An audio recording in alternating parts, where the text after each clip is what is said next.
जय हिंद फ्रेंड्स। मैं सौरभ झा आपका स्वागत करता हूं आपके अपने channel BSA government job news channel पे। आज हम लोग सभी प्रकार के कम्पिटिटिव एग्जाम्स को ध्यान में रखते हुए करंट अफेयर्स के मोस्ट इम्पॉर्टेंट सवालों को देखेंगे। साथ ही साथ इन सवालों से जुड़े संभावित प्रश्नों को डिस्कस करेंगे जो आपके एग्जाम में पूछे जा सकते हैं। आप सभी से रिक्वेस्ट करेंगे कि आप क्लास को अधिक से अधिक शेयर करें ताकि अधिक संख्या में बच्चे क्लास में आकर क्लास का लाभ उठा सकें। आप सभी से रिक्वेस्ट करेंगे कि आप क्लास में सारे सवालों के आंसर किया करें और प्लीज़ क्लास को सपोर्ट करें, क्लास को लाइक और शेयर अवश्य करें। तो चलिए शुरू करते हैं क्लास और देखते हैं हमारा पहला सवाल।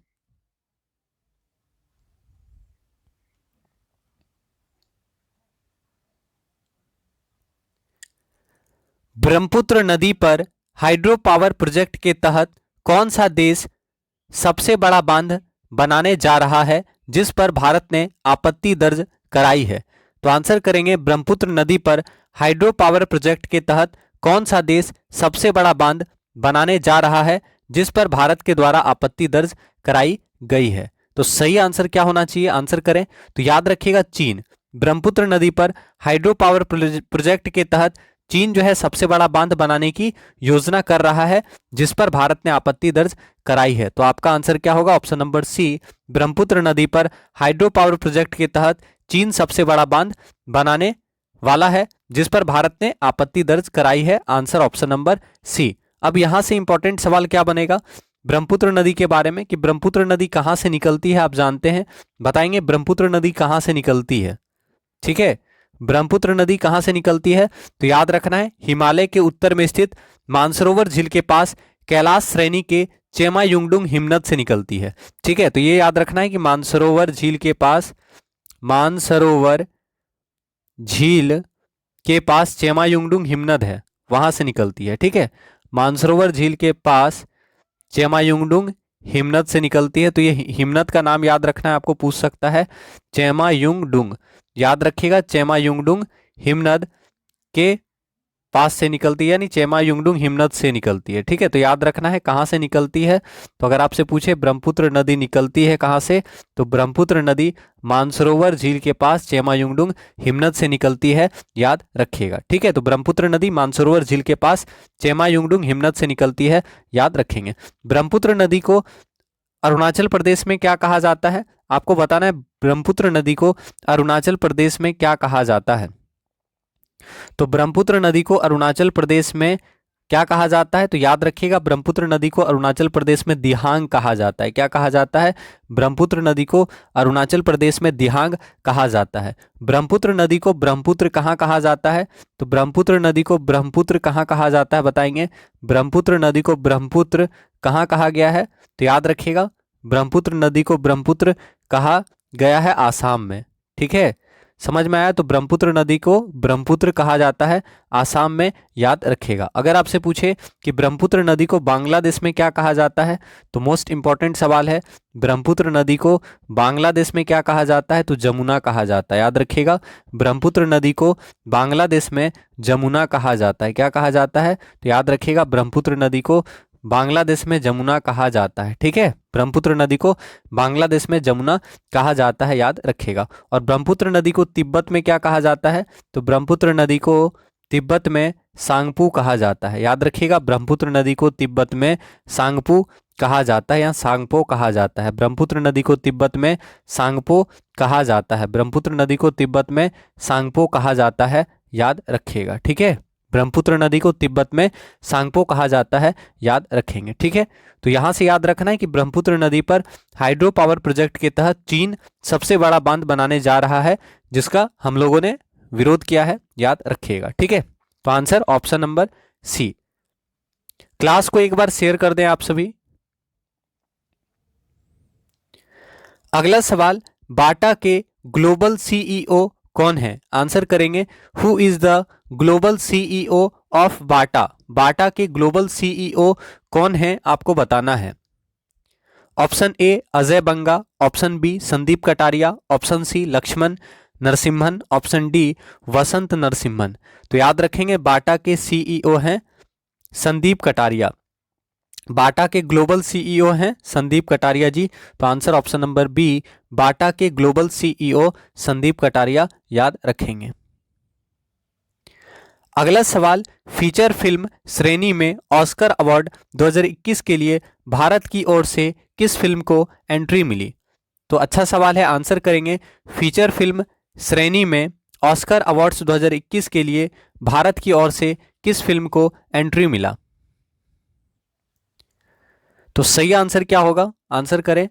Option number B, jallikattu. याद रखिएगा, फीचर फिल्म श्रेणी में ऑस्कर अवार्ड 2021 के लिए भारत की ओर से जलीकट्टू को शामिल किया गया। तो आंसर हो गया ऑप्शन नंबर बी, याद रखिएगा। ऑस्कर पुरस्कार कब से दिया जा रहा है? तो ऑस्कर पुरस्कार की शुरुआत कब से हुई है? तो याद रखना है, ऑस्कर पुरस्कार की शुरुआत 1929 ईस्वी में हुई। ठीक है, ऑस्कर पुरस्कार की शुरुआत कब हुई? तो याद रखना है 1929 ईस्वी में ऑस्कर पुरस्कार की शुरुआत हुई थी। ठीक है, अब आपसे पूछ सकता है कि 2021 में कितनवें नंबर का ऑस्कर हुआ था, ऑस्कर पुरस्कार मिला? तो याद रखना है कि 93वां ऑस्कर अवार्ड 2021 में हुआ। 93वां ऑस्कर अवार्ड 2021। तो आपसे पूछ सकता है कि ऑस्कर अवार्ड 2021 जो है कितनेवें नंबर का था? तो याद रखना है 93वां ऑस्कर अवार्ड 2021। इसमें सर्वश्रेष्ठ फिल्म का पुरस्कार किसको मिला आपको बताना है। 93वां ऑस्कर अवार्ड 2021 में सर्वश्रेष्ठ फिल्म का पुरस्कार किसको मिला? ठीक है, तो सर्वश्रेष्ठ फिल्म का पुरस्कार मिला नोमैडलैंड को। याद रखिएगा, किसको मिला? नोमैडलैंड को। ठीक है, तो याद रखना है 93वां ऑस्कर अवार्ड 2021 में सर्वश्रेष्ठ फिल्म का पुरस्कार मिला नोमैडलैंड को, याद रखिएगा। इसके अलावा आपसे पूछ सकता है सर्वश्रेष्ठ अभिनेता। ठीक है, सर्वश्रेष्ठ अभिनेता का पुरस्कार किसको मिला बताएंगे। सर्वश्रेष्ठ एक्टर का पुरस्कार किसको मिला? सर्वश्रेष्ठ एक्टर का ऑस्कर किसको मिला? एंथनी हॉपकिंस को। याद रखना है कि 2021 में सर्वश्रेष्ठ एक्टर का ऑस्कर अवार्ड मिला है एंथनी हॉपकिंस को। किस फिल्म के लिए? द फादर फिल्म के लिए। ठीक है, तो याद रखना है द फादर फिल्म के लिए सर्वश्रेष्ठ एक्टर का अवार्ड एंथनी हॉपकिंस को मिला है। ठीक है, तो ऑस्कर अवार्ड, ऑस्कर का सर्वश्रेष्ठ एक्टर अवार्ड एंथनी हॉपकिंस, याद रखिएगा। अगर आपसे पूछे सर्वश्रेष्ठ अभिनेत्री का ऑस्कर अवार्ड किसे मिला? तो सर्वश्रेष्ठ अभिनेत्री, ठीक है, सर्वश्रेष्ठ अभिनेत्री का ऑस्कर किसे मिला है? तो सर्वश्रेष्ठ अभिनेत्री का ऑस्कर 2021। तो फटाफट बताएंगे, सर्वश्रेष्ठ अभिनेत्री का ऑस्कर 2021 किनको मिला है? तो आपको याद रखना है फ्रांसिस मैकडॉर्मैंड। किसे मिला है? फ्रांसिस मैकडॉर्मैंड को। किस फिल्म के लिए आप बताएं, किस फिल्म के लिए इनको मिला है? फ्रांसिस मैकडॉर्मैंड को मिला है। ठीक है, और इनकी फिल्म का नाम क्या है? नोमैडलैंड। फिल्म का नाम क्या है? नोमैडलैंड फिल्म का नाम है, याद रखिएगा। तो सर्वश्रेष्ठ अभिनेत्री का ऑस्कर 2021 किसको मिला है? तो सर्वश्रेष्ठ अभिनेत्री का ऑस्कर 2021 फ्रांसिस मैकडॉर्मैंड को मिला है नोमैडलैंड फिल्म के लिए, याद रखिएगा। अगर आपसे पूछे सर्वश्रेष्ठ डायरेक्टर, बेस्ट डायरेक्टर का ऑस्कर किसको मिला है? तो आंसर करेंगे बेस्ट डायरेक्टर का ऑस्कर, बेस्ट डायरेक्टर का ऑस्कर 2021 किनको मिला है? तो बेस्ट डायरेक्टर का ऑस्कर 2021 मिला है क्लोज हाउ को। किसको मिला है? क्लोज हाउ, याद रखना है, क्लोज हाउ को मिला है। और किस फिल्म को डायरेक्ट करने के लिए? तो नोमैडलैंड को डायरेक्ट करने के लिए। तो नोमैडलैंड के डायरेक्टर कौन है आपसे पूछ देगा कि नोमैडलैंड के डायरेक्टर कौन है। ठीक है, तो याद रखना है नोमैडलैंड फिल्म के डायरेक्टर हैं क्लोज हाउ। ठीक है, तो बेस्ट डायरेक्टर का ऑस्कर 2021 का पुरस्कार मिला है क्लोज हाउ को नोमैडलैंड फिल्म डायरेक्ट करने के लिए, याद रखिएगा। ठीक है, तो क्लास को प्लीज शेयर करें, आप सभी से हम्बल रिक्वेस्ट करेंगे।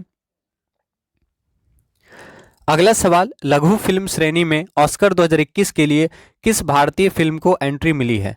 ठीक है, तो आंसर करें लघु फिल्म श्रेणी में। ध्यान दीजिएगा, लघु फिल्म श्रेणी में ऑस्कर 2021 के लिए किस भारतीय फिल्म को एंट्री मिला है? Option A sound proof, option B seamless, option C Natkhat, option D trapped. तो सही आंसर क्या होगा? याद रखना है सैमलेस। लघु फिल्म श्रेणी में ऑस्कर 2021 के लिए सैमलेस फिल्म को शामिल किया गया है। लघु फिल्म श्रेणी में ऑस्कर 2021 के लिए सैमलेस फिल्म को एंट्री मिला है। तो भारतीय कौन सा फिल्म है? तो याद रखना है सैमलेस, ऑप्शन नंबर बी। अब यहां से कुछ इंपॉर्टेंट आप सवाल याद रख सकते हैं, जैसे आपसे पूछ सकता है, ध्यान दीजिएगा, गोल्डन ग्लोब अवार्ड भी पूछता है। ठीक है, आपसे पूछ सकता है कि इस बार जो गोल्डन ग्लोब अवार्ड हुआ, 78वां गोल्डन ग्लोब अवार्ड हुआ। ठीक है, 78वां गोल्डन ग्लोब अवार्ड तो आपको बताना है 78वां गोल्डन ग्लोब अवार्ड में बेस्ट फिल्म का अवार्ड किसको मिला, आप बताएं। 78वां गोल्डन ग्लोब अवार्ड, 78वां गोल्डन ग्लोब अवार्ड 2021, ठीक है। तो इसको भी याद रख लेना है ऑस्कर के साथ ही। तो 78वां गोल्डन ग्लोब अवार्ड 2021 पूछेगा, अगर बेस्ट फिल्म कौन है तो नोमैडलैंड, ठीक है। ऑस्कर में भी बेस्ट फिल्म का अवार्ड मिला है नोमैडलैंड को, और अगर आपसे पूछे गोल्डन ग्लोब अवार्ड के लिए भी बेस्ट फिल्म का अवार्ड मिला है नोमैडलैंड को, ठीक है। इसके अलावा अगर पूछे कि बेस्ट डायरेक्टर का ऑस्कर किसको मिला है, तो आप जानते हैं क्लोज हाउ को बेस्ट डायरेक्टर का ऑस्कर मिला है। तो वैसे ही याद रखना है, क्लोज हाउ को बेस्ट डायरेक्टर का क्या मिला है, गोल्डन ग्लोब अवार्ड मिला है। तो सेम हो गया, बेस्ट डायरेक्टर का अवार्ड क्लोज हाउ को मिला है नोमैडलैंड के लिए, गोल्डन ग्लोब अवार्ड में भी और ऑस्कर में भी, ये चीज आप याद रखिएगा। तो दो चीज तो सेम हो गया, बस इसमें एक्टर और एक्ट्रेस अलग हैं। तो आपसे पूछ सकता है कि गोल्डन ग्लोब अवार्ड 2021 में बेस्ट एक्टर का अवार्ड किसको मिला, तो फिर अलग आंसर होगा बेस्ट एक्टर। तो याद रखना है, गोल्डन ग्लोब अवार्ड 2021 में बेस्ट एक्टर का अवार्ड मिला है चैडविक बॉसमैन को। किसको मिला है, चैडविक बॉसमैन को, ठीक है। ये चीज याद रखिएगा, चैडविक बॉसमैन को, ठीक है। तो याद रखिएगा 78वां गोल्डन ग्लोब अवार्ड 2021 में बेस्ट एक्टर का अवार्ड चैडविक बॉसमैन को दिया गया है, ठीक है। और अगर आपसे पूछे गोल्डन ग्लोब अवार्ड में बेस्ट एक्ट्रेस का अवार्ड किसको मिला, तो आप बताएं। Golden Globe award, golden globe, golden Globe award में बेस्ट एक्ट्रेस का अवार्ड किसको मिला है, गोल्डन ग्लोब अवार्ड में बेस्ट एक्ट्रेस का अवार्ड किसको मिला है आपको बताना है, ठीक है। तो गोल्डन ग्लोब अवार्ड 2021 में बेस्ट एक्ट्रेस का अवार्ड मिला है एंड्रा ड्रे को। किनको मिला है, एंड्रा ड्रे को, ठीक है। तो ये दोनों सवाल याद रखना है कि गोल्डन ग्लोब अवार्ड में बेस्ट एक्ट्रेस का अवार्ड मिला है एंड्रा ड्रे को, याद रखिएगा, ठीक है। तो इसको आप याद रख लीजिएगा, पूछ सकता है, ठीक है। चलिए तो अब अगला सवाल हम लोग देख लें। प्रधानमंत्री नरेंद्र मोदी ने 30 नवंबर 2020 को प्रयागराज वाराणसी 6 लेन हाईवे का लोकार्पण किया।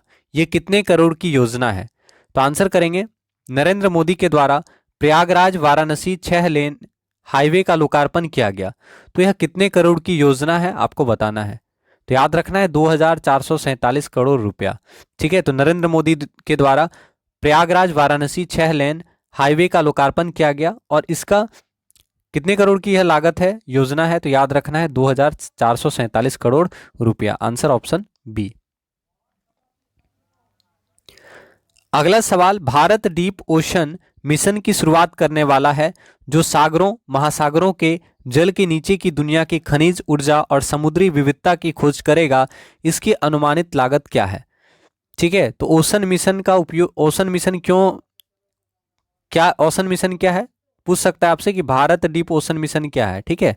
तो याद रखिएगा, भारत डीप ओशन मिशन के तहत सागरों महासागरों के जल के नीचे की दुनिया के खनिज ऊर्जा और समुद्री विविधता की खोज की जाएगी, और इसका अनुमानित लागत कितना है, तो 4000 करोड़, ठीक है। तो भारत डीप ओशन मिशन की शुरुआत की गई है सागर महासागर के नीचे की दुनिया के खनिज ऊर्जा और समुद्री विविधता की खोज करने के लिए, जिसका अनुमानित लागत है 4000 करोड़ रुपया, याद रखिएगा। अगला सवाल, वर्ष 2020 के लिए फीफा की फाइनल रैंकिंग लिस्ट में कौन सा देश टॉप पर है, ठीक है। तो वर्ष 2020 के लिए फीफा की फाइनल रैंकिंग में कौन सा देश टॉप पर था, ठीक है। तो ये आपको बताना है, आंसर होगा बेल्जियम। वर्ष 2020 के लिए फीफा की फाइनल रैंकिंग लिस्ट में टॉप पर कौन था, बेल्जियम, आंसर हो गया ऑप्शन नंबर ए, बेल्जियम, याद रखिएगा। अब यहां से आप इंपॉर्टेंट सवाल याद रखें जो एग्जाम में पूछ सकता है आपसे। डूरंड कप किससे संबंधित होता है, आप जानते हैं, डूरंड कप। तो डूरंड कप जो होता है फुटबॉल से संबंधित है। तो आपसे पूछेगा डूरंड कप 2021 कौन जीता, तो डूरंड कप 2021 कौन जीता, तो याद रखना है एफसी गोवा, एफसी गोवा जीता। किसको हराया, ठीक है, एफसी गोवा ने मोहम्मडन स्पोर्टिंग को हराकर जीता, ठीक है। एफसी गोवा ने मोहम्मडन स्पोर्टिंग को हराकर जीता। तो आपसे पूछ सकता है, ठीक है, को हराकर जीता। तो आपसे पूछेगा डूरंड कप 2021 कौन जीता, तो याद रखना है एफसी गोवा ने मोहम्मडन स्पोर्टिंग को हराकर डूरंड कप जीता। तो कौन जीता, एफसी गोवा। तो इंपॉर्टेंट सवाल यही बनेगा कि डूरंड कप 2021 कौन जीता, एफसी गोवा। कहाँ पे हुआ था ये, तो वेस्ट बंगाल में आयोजन हुआ था, कोलकाता में। तो याद रखना है डूरंड कप का आयोजन कहाँ पे हुआ था, तो डूरंड कप का आयोजन कोलकाता में हुआ था और डूरंड कप 2021 एफसी गोवा ने जीता, याद रखिएगा। इसके अलावा इंपॉर्टेंट सवाल है, आपसे पूछ सकता है कि यूरो कप 2020 कौन जीता, यूरो कप 2020। तो यूरो कप किससे संबंधित है, फुटबॉल से संबंधित है, याद रखिएगा एग्जाम में पूछेगा यूरो कप किससे संबंधित है, फुटबॉल से संबंधित है। यूरो कप किससे संबंधित है, फुटबॉल से संबंधित है यूरो कप।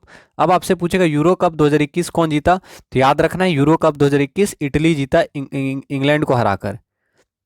ठीक है, इटली जीता, इंग्लैंड उपविजेता रहा। तो ये भी पूछ सकता है ना किसको हराकर जीता, इंग्लैंड उपविजेता। तो याद रखिएगा यूरो कप 2021 कौन जीता, तो यूरो कप 2021 इटली जीता इंग्लैंड को हराकर, याद रखिएगा। यूरो कप फुटबॉल से जुड़ा हुआ है, याद रखेंगे। ठीक है, और याद रखना है कि यूरो 2020 गोल्डन बूट का खिताब किसको मिला था, तो क्रिस्टियानो रोनाल्डो को, जो कि पुर्तगाल के प्लेयर हैं, आप जानते हैं क्रिस्टियानो रोनाल्डो। तो क्रिस्टियानो रोनाल्डो को यूरो 2020 गोल्डन बूट का अवार्ड मिला था, याद रखेंगे। तो यूरो कप 2020 कौन जीता, तो याद रखना है यूरो कप 2020 इटली जीता इंग्लैंड को हराकर, याद रखिएगा। इसके अलावा इंपॉर्टेंट सवाल बनता है कोपा अमेरिका 2021, कोपा अमेरिका 2021 कौन जीता, आपको बताना है कोपा अमेरिका 2021 कौन जीता। तो कोपा अमेरिका 2021 कौन जीता, तो याद रखना है अर्जेंटीना जीता ब्राजील को हराकर। ठीक है, कोपा अमेरिका 2021 अर्जेंटीना जीता ब्राजील को हराकर। ठीक है, तो याद रखना है कोपा अमेरिका 2021 कौन जीता, अर्जेंटीना जीता ब्राजील को हराकर, यानी अर्जेंटीना विजेता रहा और ब्राजील उपविजेता रहा, याद रखिएगा। ठीक है, तो कोपा अमेरिका 2021 अर्जेंटीना विजेता ब्राजील उपविजेता, याद रखेंगे। और आपको याद रखना है कि सर्वश्रेष्ठ खिलाड़ी का अवार्ड किसको मिला था, लियोनल मेसी को, कोपा अमेरिका 2021 फुटबॉल के लिए। ठीक है, तो इसको आप याद रखिएगा। इसके अलावा फीफा अंडर 17 महिला विश्व कप कहाँ होगा, तो याद रखना है फीफा अंडर 17 महिला विश्व कप भारत में होगा, इसलिए ये इंपॉर्टेंट है। फीफा अंडर 17 महिला वर्ल्ड कप कहाँ पे होगा, तो फीफा अंडर 17 महिला वर्ल्ड कप याद रखना है 2022 में होगा और ये भारत में होगा।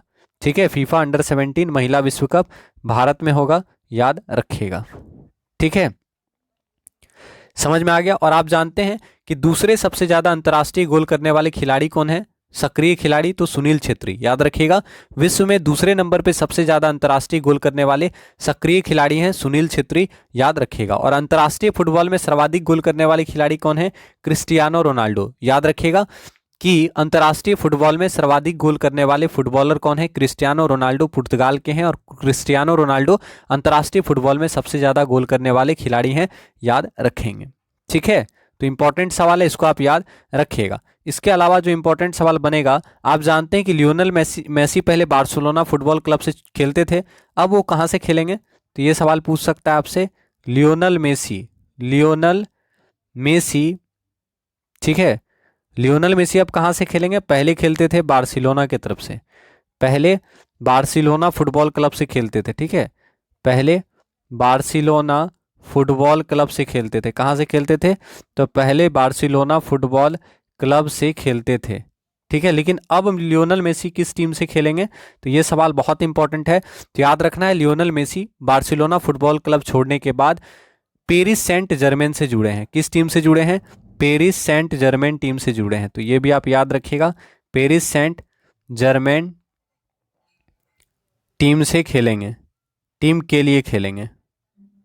ठीक है, तो ये सवाल आपको याद रखना है, इंपॉर्टेंट है, पूछ सकता है। तो याद रखना है लियोनल मेसी पहले बार्सिलोना फुटबॉल क्लब से खेलते थे, अब पेरिस सेंट जर्मन टीम के लिए खेलेंगे, याद रखेंगे। ठीक है, तो इस सवाल समझ में आ गया, याद रखना है इसका आंसर क्या होगा, ऑप्शन नंबर ए बेल्जियम, याद रखेंगे। ठीक है, चलिए अगला सवाल देखते हैं। रासायनिक युद्ध का शिकार हुए पीड़ितों की याद के दिन कब मनाया जाता है, आंसर करेंगे day of remembrance for all victims of chemical warfare, answer करेंगे day of remembrance for all victims of chemical warfare, यानी रासायनिक युद्ध का शिकार हुए पीड़ितों को याद करते हुए दिवस कब मनाया जाता है। तो आपका सही आंसर क्या होगा? 30 नवंबर। ठीक है, याद रखना है, रासायनिक युद्ध का शिकार हुए पीड़ितों को याद किया जाता है 30 नवंबर को। तो day of remembrance for all victims of chemical warfare कब मनाया जाता है? तो 30 नवंबर, याद रखिएगा। अगला सवाल, एड्स दिवस कब मनाया जाता है? आंसर करेंगे एड्स दिवस कब मनाया जाता है। तो आप सभी जानते हैं आंसर क्या होगा? 1 दिसंबर। 1 दिसंबर को विश्व एड्स दिवस मनाया जाता है। आपका सही आंसर 1 दिसंबर, याद रखेंगे।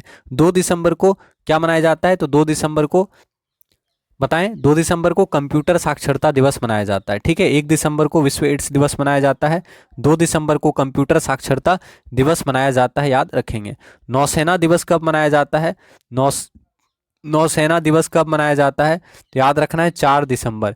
4 दिसंबर को नौसेना दिवस मनाया जाता है। 4 दिसंबर को नौसेना दिवस मनाया जाता है, याद रखिएगा। अगर आपसे पूछे कि अंतर्राष्ट्रीय, आपसे पूछ दे, मतलब ऐसे बताइएगा, राष्ट्रीय ऊर्जा दिवस, राष्ट्रीय ऊर्जा संरक्षण दिवस कब मनाया जाता है? राष्ट्रीय ऊर्जा संरक्षण दिवस कब मनाया जाता है? राष्ट्रीय ऊर्जा संरक्षण दिवस, तो याद रखना है राष्ट्रीय ऊर्जा संरक्षण दिवस 14 दिसंबर को मनाया जाता है। इंपॉर्टेंट सवाल है, राष्ट्रीय ऊर्जा संरक्षण दिवस 14 दिसंबर को मनाया जाता है, याद रखिएगा। अगर आपसे पूछे गोवा मुक्ति दिवस, तो आप जानते हैं गोवा आज़ाद हुआ था ऑपरेशन विजय चलाकर। गोवा जो है पुर्तगालियों से आज़ाद हुआ था, तो गोवा मुक्ति दिवस पूछेगा। 19 दिसंबर को गोवा मुक्ति दिवस मनाया जाता है। गोवा जो है पुर्तगालियों से आज़ाद हुआ था 19 दिसंबर 1961 को, ऑपरेशन विजय चलाया गया था भारत सरकार के द्वारा। ठीक है, तो गोवा मुक्ति दिवस मनाया जाता है 19 दिसंबर को, याद रखिएगा। गोवा 19 दिसंबर 1961 को आज़ाद हुआ था। किसान दिवस कब मनाया जाता है? तो किसान दिवस कब मनाया जाता है और किसान दिवस किनको याद करते हुए मनाया जाता है?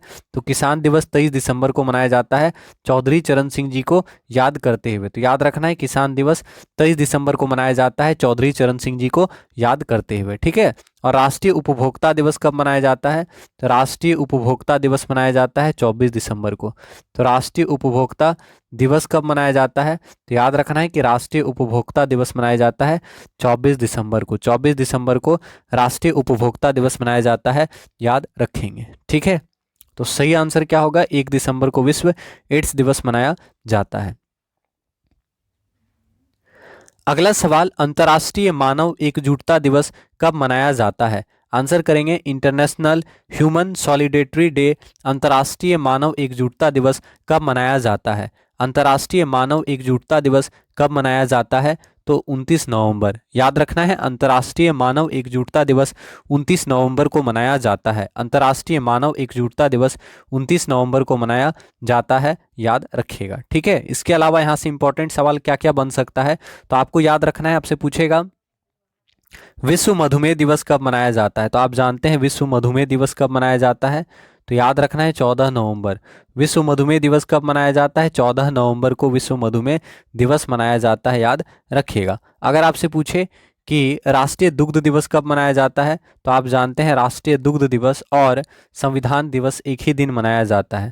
तो राष्ट्रीय दुग्ध दिवस 26 नवंबर को मनाया जाता है और संविधान दिवस भी 26 नवंबर को मनाया जाता है, याद रखिएगा। तो राष्ट्रीय दुग्ध दिवस 26 नवंबर, संविधान दिवस 26 नवंबर, याद रखिएगा। विश्व मधुमेह दिवस 14 नवंबर, याद रखेंगे। ठीक है, राष्ट्रीय पत्रकारिता दिवस पूछ सकता है, तो राष्ट्रीय पत्रकारिता दिवस 17 नवंबर को मनाया जाता है। राष्ट्रीय पत्रकारिता दिवस कब मनाया जाता है? तो याद रखना है कि राष्ट्रीय पत्रकारिता दिवस 17 नवंबर को मनाया जाता है। राष्ट्रीय पत्रकारिता दिवस 17 नवंबर, याद रखेंगे। ठीक है, चलिए अगला सवाल देखते हैं। तो क्लास को प्लीज एक बार शेयर कर दें आप सभी। किस मेडिकल कॉलेज का नाम पूर्व प्रधानमंत्री अटल बिहारी वाजपेयी जी के नाम पर रखा गया है? Which medical college is named after former prime minister Atal Bihari Vajpayee ji? तो आंसर करें, तो सही आंसर क्या होगा? याद रखना है बोरिंग एंड लेडी कर्जन अस्पताल और मेडिकल कॉलेज का नाम बदलकर पूर्व प्रधानमंत्री अटल जी के नाम पर रखा गया है। ठीक है, तो याद रखना है boring and lady Curzon hospital and medical college का नाम बदलकर अटल बिहारी वाजपेयी जी के नाम पर रखा गया है। अगला सवाल, राष्ट्रीय अंगदान दिवस कब मनाया जाता है? आंसर करेंगे राष्ट्रीय अंगदान दिवस कब मनाया जाता है? तो आपका सही आंसर क्या होगा? 27 नवंबर। 27 नवंबर को नेशनल ऑर्गन डोनेशन डे मनाया जाता है। तो नेशनल ऑर्गन डोनेशन डे कब मनाया जाता है? राष्ट्रीय अंगदान दिवस मनाया जाता है। 27 नवंबर को राष्ट्रीय अंगदान दिवस मनाया जाता है। ठीक है। अगला सवाल, कैम्ब्रिज डिक्शनरी ने किस शब्द को वर्ड ऑफ द ईयर 2020 के लिए चुना है? आंसर करेंगे, कैम्ब्रिज डिक्शनरी के द्वारा किस शब्द को वर्ड ऑफ द ईयर 2020 के लिए चुना गया है? ठीक है, तो कैम्ब्रिज डिक्शनरी के द्वारा वर्ड ऑफ द ईयर 2020 के लिए किस शब्द को चुना गया है? तो याद रखना है क्वेरेंटाइन को, क्वेरेंटाइन को। ठीक है, तो मोस्ट इंपॉर्टेंट सवाल है, याद रखना है कैम्ब्रिज डिक्शनरी के द्वारा वर्ड ऑफ द ईयर 2020 के लिए किसे चुना गया है? तो क्वारंटाइन को याद रखिएगा। ठीक है, तो कैम्ब्रिज डिक्शनरी के द्वारा word of the year 2020 quarantine शब्द को चुना गया, याद रखेंगे। अगला सवाल, लोकसभा के नए महासचिव किन्हें नियुक्त किया गया है? आंसर करेंगे, लोकसभा के नए महासचिव कौन है? तो फटाफट आंसर करें, लोकसभा के नए महासचिव कौन हैं? लोकसभा के नए महासचिव कौन है आपको बताना है। तो आंसर करें, लोकसभा के नए महासचिव कौन हैं? तो आपको याद रखना है कि लोकसभा के नए महासचिव बने हैं उत्पल कुमार सिंह। याद रखिएगा, लोकसभा के महासचिव कौन है? उत्पल कुमार सिंह आपका सही आंसर होगा। लोकसभा के महासचिव हैं Utpal Kumar Singh, option number A याद रखेंगे। अगर आपसे पूछे कि लोकसभा की पहली महिला महासचिव का नाम, तब आप क्या आंसर करेंगे? लोकसभा की पहली महिला महासचिव का नाम बताएंगे। लोकसभा की पहली महिला महासचिव, लोकसभा की पहली महिला महासचिव का नाम क्या है? ठीक है, महासचिव, लोकसभा की पहली महिला महासचिव का नाम, तो याद रखना है स्नेहलता श्रीवास्तव। लोकसभा की पहली महिला महासचिव का नाम स्नेहलता श्रीवास्तव, याद रखिएगा, इंपॉर्टेंट सवाल है। लोकसभा की पहली महिला महासचिव का नाम स्नेहलता श्रीवास्तव, याद रखिएगा। ठीक है, तो लोकसभा की पहली महिला महासचिव स्नेहलता श्रीवास्तव याद रखेंगे। और वर्तमान में लोकसभा के महासचिव कौन है? उत्पल कुमार सिंह, याद रखेंगे, ऑप्शन ए। अगर आपसे लोकसभा के बारे में सवाल पूछा जाए तो आप जानते हैं लोकसभा से क्या क्या सवाल पूछ सकता है। जैसे आपसे पूछ सकता है लोकसभा का गठन किस अनुच्छेद के तहत हुआ है? तो आप सरला का ट्रिक जानते ही हैं कि सरला, संसद का गठन अनुच्छेद 79 के तहत हुआ है, राज्यसभा का गठन अनुच्छेद 80 के तहत हुआ है और लोकसभा का गठन आर्टिकल 81 के तहत हुआ है। तो याद रखिएगा, लोकसभा का गठन अनुच्छेद 81 के तहत हुआ है और लोकसभा को निम्न सदन या प्रथम सदन कहा जाता है। लोकसभा में अधिकतम सदस्यों की संख्या कितनी हो सकती है? तो लोकसभा में अधिकतम कितना सदस्य हो सकता है आपको बताना है। लोकसभा में अधिकतम, तो अधिकतम 500 कितना सदस्य हो सकता है बताएं? अधिकतम 552 सदस्य हो सकता है, याद रखना है। लोकसभा में अधिकतम 552 सदस्य हो सकता है। और अभी कितना सदस्य है लोकसभा में? अभी यानी वर्तमान में कितना सदस्य है? तो 545 सदस्य है। ठीक है, तो याद रखिएगा कि लोकसभा में अधिकतम 552 सदस्य हो सकते हैं, वर्तमान में लोकसभा में 545 सदस्य हैं, याद रखिएगा। ठीक है, और सबसे अधिक लोकसभा सीट वाला राज्य कौन सा है? तो आप जानते हैं उत्तर प्रदेश। उत्तर प्रदेश सबसे अधिक लोकसभा सीट वाला राज्य है। उत्तर प्रदेश में कितना लोकसभा सीट है? तो याद रखना है उत्तर प्रदेश में 80 लोकसभा सीट है। महाराष्ट्र में कितना लोकसभा सीट है आप बताएंगे? तो महाराष्ट्र में 48 लोकसभा सीट है। कितना? महाराष्ट्र में 48 लोकसभा सीट है। वेस्ट बंगाल में कितना लोकसभा सीट है? तो वेस्ट बंगाल में 42 लोकसभा सीट है। बिहार में कितना लोकसभा सीट है? तो बिहार में 40 लोकसभा सीट है। तो याद रखिएगा कि सबसे अधिक लोकसभा सीट वाला राज्य Uttar Pradesh 80 Lok Sabha seat, Maharashtra 48 Lok Sabha seat, West Bengal 42 Lok Sabha seat, Bihar 40 Lok Sabha seat, याद रखेंगे। ठीक है, तो यहां पे आपका आंसर हो गया ऑप्शन नंबर ए, याद रखिएगा। अगला सवाल, वित्त वर्ष 2020-21 की पहली छमाही अप्रैल से सितंबर में भारत का सबसे बड़ा एफडीआई स्रोत कौन सा देश रहा? आंसर करेंगे, वित्त वर्ष 2020-21 की पहली छमाही में भारत का सबसे बड़ा एफडीआई स्रोत कौन सा देश रहा? तो सही आंसर क्या होगा बताएं? याद रखना है ऑप्शन नंबर डी, सिंगापुर। ठीक है, 2020-21 याद रखिएगा, वित्त वर्ष 2020-21 की पहली छमाही में भारत का सबसे बड़ा एफडीआई सोर्स सिंगापुर रहा, ऑप्शन नंबर डी। अगला सवाल, वित्त वर्ष 2020-21 की पहली छमाही में भारत का दूसरा सबसे बड़ा एफडीआई स्रोत कौन सा देश रहा? आंसर करेंगे वित्त वर्ष 2020-21 की पहली छमाही में भारत का दूसरा सबसे बड़ा स्रोत कौन सा देश रहा? तो सही आंसर क्या होगा? संयुक्त राज्य अमेरिका। याद रखिएगा, वित्त वर्ष 2020-21 की पहली छमाही में भारत का दूसरा सबसे बड़ा एफडीआई स्रोत कौन सा देश रहा? तो संयुक्त राज्य अमेरिका। ठीक है, वित्त वर्ष 2020-21 की पहली छमाही में भारत का दूसरा सबसे बड़ा एफडीआई स्रोत संयुक्त राज्य अमेरिका रहा। याद रखेंगे।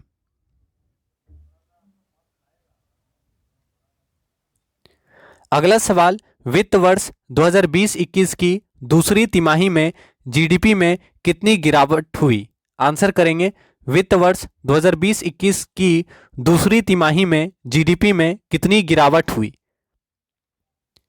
तो सही आंसर क्या होगा बताएं।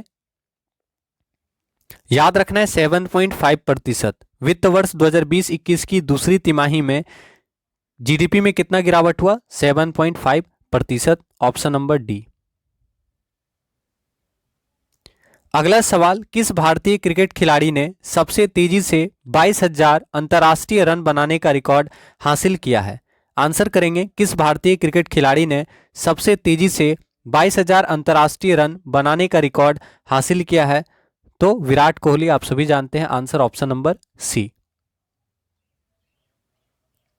अगला सवाल, राष्ट्रीय प्रदूषण नियंत्रण दिवस कब मनाया जाता है? आंसर करेंगे राष्ट्रीय प्रदूषण नियंत्रण दिवस कब मनाया जाता है?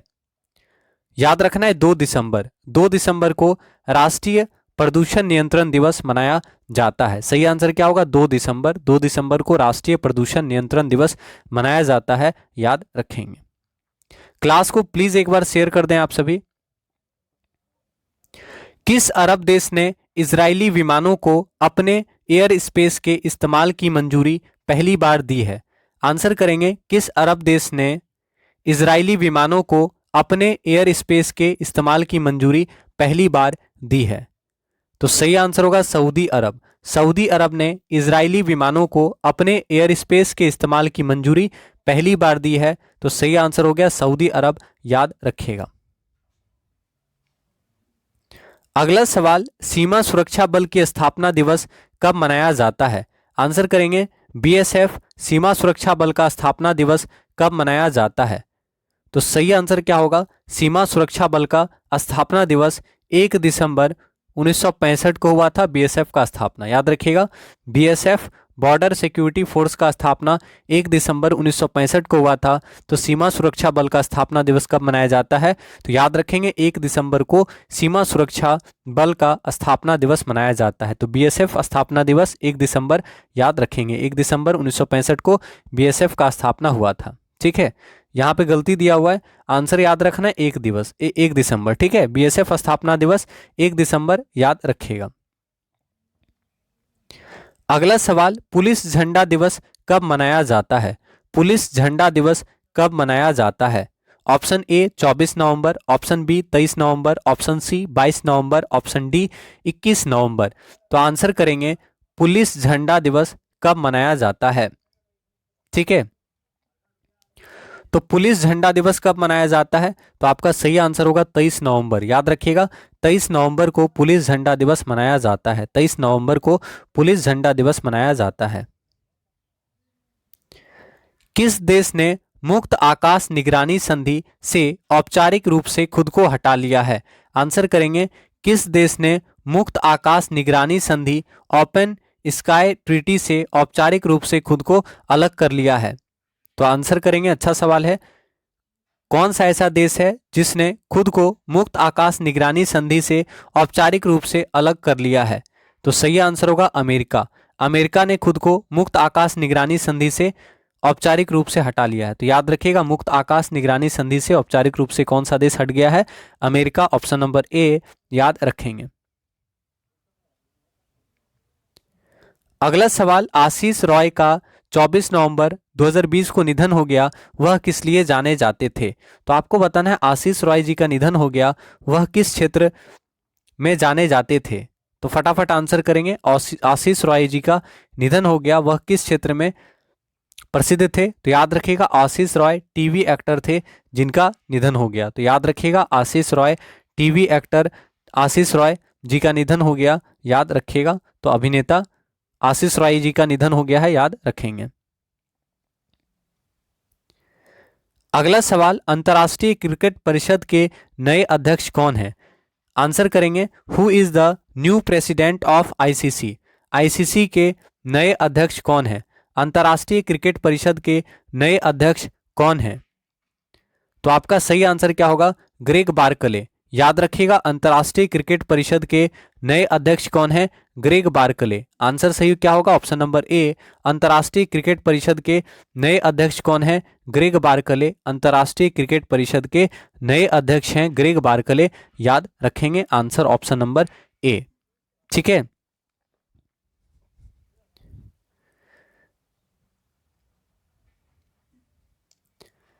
अगला सवाल, उत्तर प्रदेश के किस हवाई अड्डे का नाम मर्यादा पुरुषोत्तम श्रीराम एयरपोर्ट करने के प्रस्ताव को यूपी कैबिनेट ने मंजूरी दी है? तो आंसर करेंगे उत्तर प्रदेश के किस हवाई अड्डे का नाम मर्यादा पुरुषोत्तम श्रीराम एयरपोर्ट करने के प्रस्ताव को यूपी कैबिनेट के द्वारा मंजूरी दिया गया है?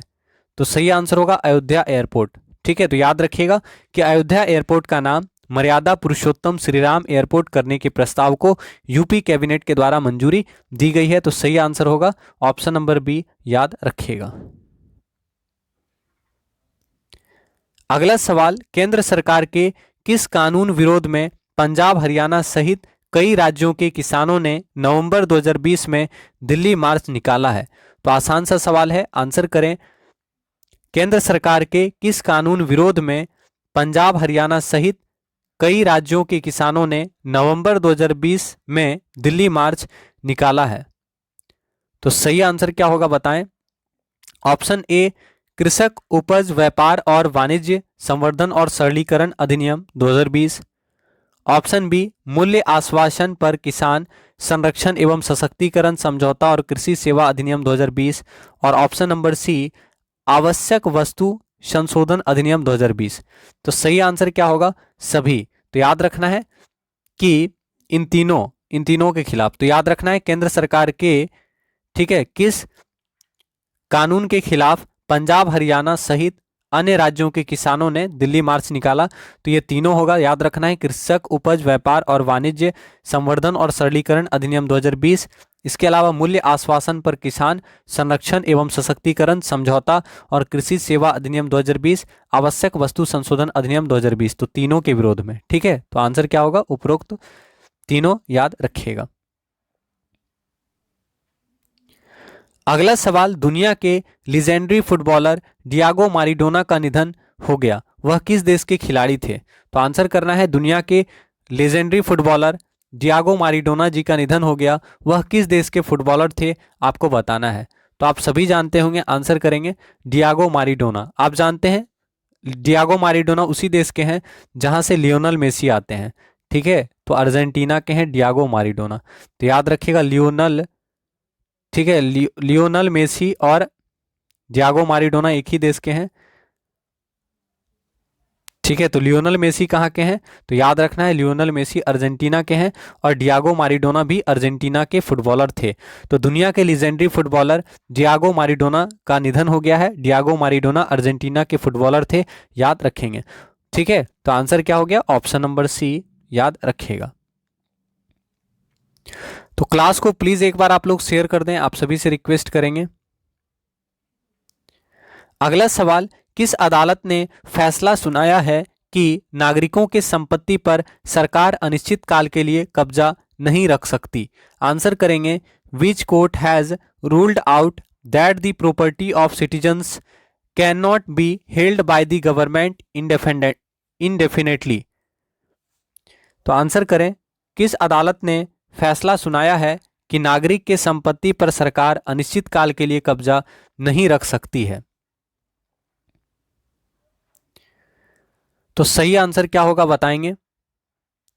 आपका सही आंसर होगा option number D, supreme court, ठीक है, आंसर क्या होगा? Supreme court. तो याद रखिएगा, सुप्रीम कोर्ट ने फैसला सुनाया है कि नागरिकों की संपत्ति पर सरकार अनिश्चित काल के लिए कब्जा नहीं रख सकती है। आंसर हो गया ऑप्शन नंबर डी। अगला सवाल, पीलीभीत टाइगर रिजर्व को नवंबर 2020 में कौन सा इंटरनेशनल अवार्ड मिला? तो पीलीभीत टाइगर रिजर्व को नवंबर 2020 में कौन सा इंटरनेशनल अवार्ड मिला, आपको बताना है। तो काफी अच्छा सवाल है, एग्जाम में पूछ सकता है, पीलीभीत टाइगर रिजर्व को कौन सा अंतरराष्ट्रीय अवार्ड मिला, आपको बताना है। तो आपका सही आंसर क्या होगा? T+2 award. ठीक है, याद रखिएगा, पीलीभीत टाइगर रिजर्व को T+2 अंतरराष्ट्रीय पुरस्कार मिला है। पीलीभीत टाइगर रिजर्व कहाँ पे है? उत्तर प्रदेश में है। याद रखिएगा, पीलीभीत टाइगर रिजर्व उत्तर प्रदेश में है। पीलीभीत टाइगर रिजर्व उत्तर प्रदेश में है और पीलीभीत टाइगर रिजर्व को T+2 अवार्ड मिला है। क्यों मिला है? तो याद रखना है, बाघों की आबादी को दोगुना करने के लिए। ठीक है, बाघों की आबादी को दोगुना करने के लिए T+2 अंतरराष्ट्रीय पुरस्कार से सम्मानित किया गया है पीलीभीत टाइगर रिजर्व को। पीलीभीत टाइगर रिजर्व उत्तर प्रदेश में है, याद रखिएगा। ठीक है, तो पीलीभीत टाइगर रिजर्व उत्तर प्रदेश में है, याद रखिएगा। इंपॉर्टेंट सवाल है, पूछ सकता है। इसके अलावा आपसे पूछ सकता है, ध्यान दीजिएगा, पक्के टाइगर रिजर्व कहां पे है? बताएंगे पक्के टाइगर रिजर्व कहां पे है? पक्के टाइगर रिजर्व कहां पे है? तो याद रखना है, पक्के टाइगर रिजर्व कहां पे है? अरुणाचल प्रदेश में है। ठीक है, पक्के टाइगर रिजर्व कहां पे है?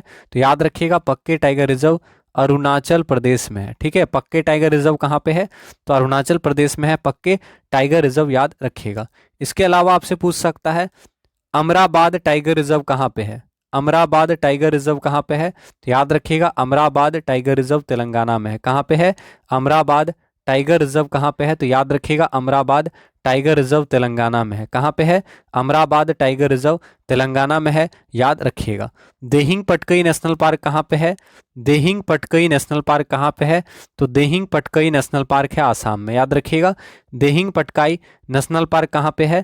आसाम में है। देहिंग पटकाई नेशनल पार्क कहां पे है?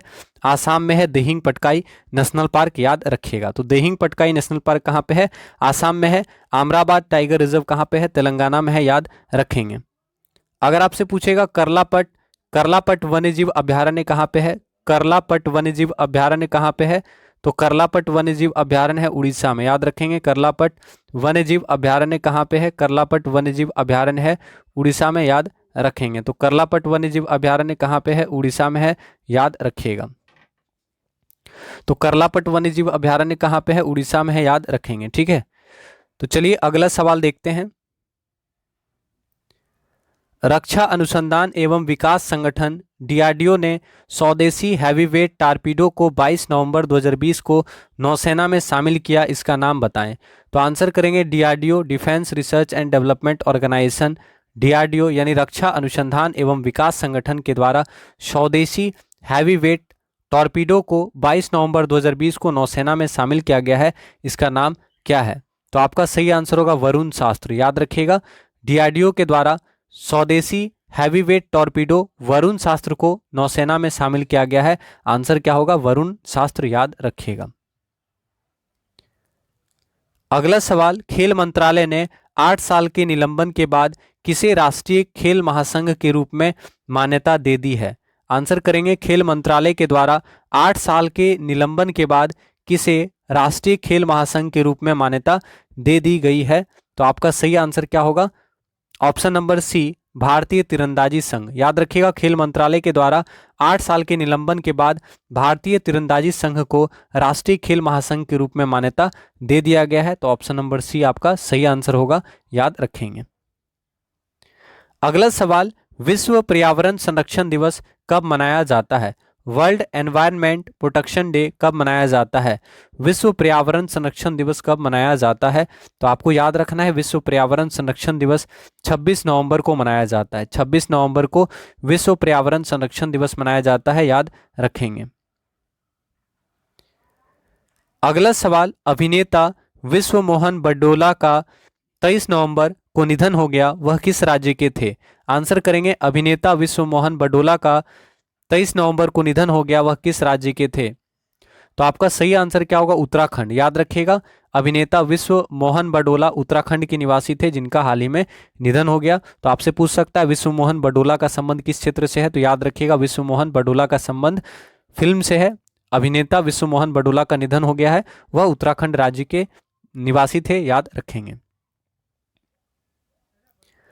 अगला सवाल, कोरोना वायरस के बढ़ते मामलों को देखते हुए भारत में कमर्शियल इंटरनेशनल फ्लाइट्स पर कब तक के लिए रोक लगा दी गई है। तो आंसर करेंगे कोरोना वायरस के बढ़ते मामलों को देखते हुए भारत में कमर्शियल इंटरनेशनल फ्लाइट्स पर कब तक के लिए रोक लगा दिया गया है। तो याद रखना है 31 दिसंबर, ठीक है। कोरोना वायरस के बढ़ते मामलों को देखते हुए भारत में कमर्शियल इंटरनेशनल फ्लाइट्स पर 31 दिसंबर तक के लिए रोक लगा दिया गया था। Answer option D. अगला सवाल, मौलाना डॉक्टर कल्बे सादिक का 24 नवंबर को निधन हो गया, वो किस मुस्लिम संगठन के उपाध्यक्ष थे। आंसर करेंगे मौलाना डॉक्टर कल्बे सादिक।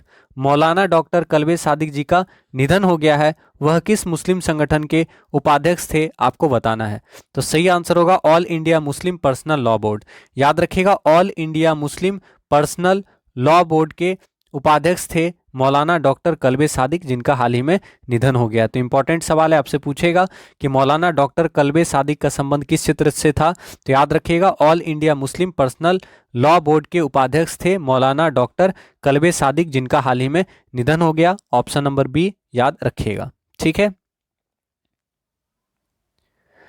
अगला सवाल, वैश्विक नवीकरणीय ऊर्जा निवेश बैठक एवं एक्सपो के तीसरे संस्करण का आभासी उद्घाटन 26 नवंबर 2020 को किसने किया। आंसर करेंगे वैश्विक नवीकरणीय ऊर्जा निवेश बैठक और एक्सपो के तीसरे संस्करण का आभासी उद्घाटन 26 नवंबर 2020 को किसने किया। तो याद रखना है नरेंद्र मोदी। वैश्विक नवीकरणीय ऊर्जा निवेश बैठक एवं एक्सपो के तीसरे संस्करण का आभासी उद्घाटन नरेंद्र मोदी के द्वारा किया गया था, याद रखेंगे। अगला सवाल, वातायन लाइफटाइम अचीवमेंट अवार्ड 2020 किस राजनेता को दिया गया। तो आंसर करेंगे वातायन लाइफटाइम अचीवमेंट अवार्ड 2020 किस राजनेता को दिया गया। तो आंसर करेंगे वातायन लाइफटाइम अचीवमेंट अवार्ड किस नेता को दिया गया। तो रमेश पोखरियाल निशंक। याद रखेंगे रमेश पोखरियाल निशंक को वातायन लाइफटाइम अचीवमेंट अवार्ड दिया गया, ठीक है। रमेश पोखरियाल निशंक को वातायन लाइफटाइम अचीवमेंट अवार्ड किनको दिया गया। तो रमेश पोखरियाल निशंक को वातायन लाइफटाइम अचीवमेंट अवार्ड दिया गया, ठीक है। तो क्लास को प्लीज एक बार शेयर कर दें, आप सभी से हम्बल रिक्वेस्ट करेंगे। अगला सवाल, किस देश में भारतीय मूल के सांसद ने संस्कृत में शपथ ली। आंसर करेंगे किस देश के भारतीय मूल के सांसद ने संस्कृत में शपथ ली, ठीक है। तो आपका सही आंसर क्या होगा, न्यूजीलैंड। याद रखना है न्यूजीलैंड के सांसद ने संस्कृत में शपथ ली, ठीक है। तो न्यूजीलैंड के भारतीय मूल के सांसद ने संस्कृत में शपथ ली, याद रखिएगा। तो आपका सही आंसर क्या होगा, ऑप्शन नंबर बी। तो याद रखना है भारतीय मूल के सांसद ने संस्कृत में शपथ ली, कहां पे, तो न्यूजीलैंड में भारतीय मूल के सांसद ने संस्कृत में शपथ ली। आंसर ऑप्शन बी याद रखिएगा, ठीक है।